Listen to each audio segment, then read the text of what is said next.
യേശു ക്രിസ്തുവിൽ വിശ്വസിച്ച് യേശു ക്രിസ്തുവിനെ നമ്മുടെ കർത്താവായും നമ്മുടെ രക്ഷിതാവായും അംഗീകരിച്ച് ഏറ്റു പറയുന്ന നമ്മുടെ ജീവിതങ്ങളിൽ മാറ്റങ്ങൾ ഉണ്ടാകണം.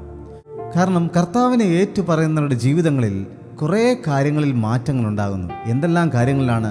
കർത്താവ് നമ്മുടെ ജീവിതത്തിലേക്ക് വന്നു കഴിയുമ്പോൾ നമ്മുടെ ജീവിതത്തിൽ നമ്മൾ ചിന്തിക്കുന്ന രീതികൾ മാറുന്നു, നമ്മുടെ സ്വഭാവം മാറുന്നു, നമ്മുടെ ജീവിത ശൈലികൾ മാറുന്നു, നമ്മുടെ സംസാര രീതികൾ മാറുന്നു, നമ്മുടെ പെരുമാറ്റ രീതികൾ മാറുന്നു. അപ്പോൾ ഇന്ന് ദൈവം നമ്മളോട് ചോദിക്കുന്നൊരു ചോദ്യം, മാറിയോ നിങ്ങൾ? ശരിക്കും നമ്മൾ മാറിയോ? 2 കൊരിന്ത്യർ 5:17 പറയുന്നു, ഒരുവൻ ക്രിസ്തുവിലായാൽ അവനൊരു പുതിയ സൃഷ്ടിയാകുന്നു, പഴയത് കഴിഞ്ഞുപോയി, സകലവും പുതുതായി തീർന്നിരിക്കുന്നു. ക്രിസ്തുവിലേക്ക് വരുമ്പോൾ ഒരു പുതിയ സൃഷ്ടിയാവുകയാണ്, ഒരു ന്യൂ ക്രിയേഷൻ. യേശു ക്രിസ്തുവിൽ വന്നു കഴിഞ്ഞാൽ പണ്ടത്തെ സംസാര രീതികളല്ല, പണ്ടത്തെ സ്വഭാവമല്ല, നമുക്ക് ആകമാനം ഒരു മാറ്റം. മറ്റുള്ളവർ പറയും, നിനക്കെന്തോ വ്യത്യാസമുണ്ട്, ഇപ്പോൾ നിന്റെ സംസാര രീതികളിൽ വ്യത്യാസമുണ്ട്, നിന്റെ ജീവിത ശൈലികളിൽ വ്യത്യാസമുണ്ട്, നീ ജീവിക്കുന്ന രീതികളിൽ ഒരുപാട് വ്യത്യാസം വന്നിരിക്കുന്നു. നമ്മുടെ പ്രാർത്ഥനാ ജീവിതം മാറും.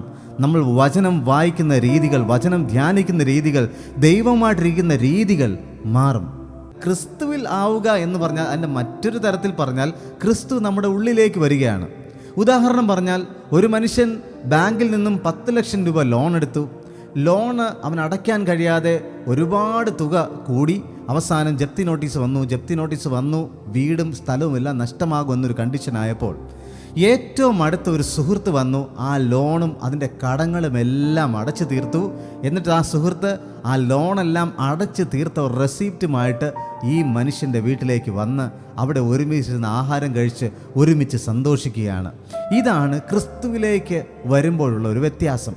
അതുവരെ ആ മനുഷ്യൻ ചെയ്തിരുന്ന സകല പാപങ്ങളും സകല കടങ്ങളും വലിയ വില കൊടുത്ത് അതിനെല്ലാം തീർത്തു, ആ കടങ്ങളെല്ലാം തീർത്തു. നമ്മുടെ പാപ കടങ്ങളെല്ലാം മാറ്റിയ യേശു കർത്താവ് നമ്മുടെ ജീവിതത്തിലേക്ക് വരികയാണ്.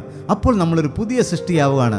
പണ്ടത്തെ പാപങ്ങളും പണ്ടത്തെ കുറ്റങ്ങളും പണ്ടത്തെ പ്രയാസങ്ങളും പണ്ടത്തെ കടങ്ങളും ഒന്നും നമ്മൾ ഓർത്തിനി ഭാരപ്പെടേണ്ട കാര്യമില്ല. നമ്മൾ പുതിയ സൃഷ്ടി.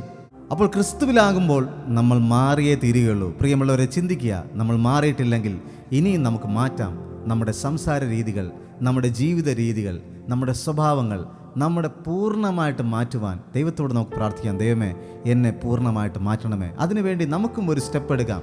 നമുക്ക് മാറുവാൻ വേണ്ടി ദൈവത്തിൻ്റെ വചനം കൂടുതലായിട്ട് വായിക്കുവാനും ധ്യാനിക്കുവാനും പ്രാർത്ഥിക്കുവാനും ഒക്കെ നമുക്ക് സമയം ചെലവഴിക്കാം. ഈ വർഷം ഇനിയുള്ള ദിവസങ്ങളിൽ ദൈവം നമ്മളെ പൂർണ്ണമായിട്ട് മാറ്റട്ടെ. നമുക്ക് പുതിയ സൃഷ്ടികളായിട്ട് മാറാം. God bless you.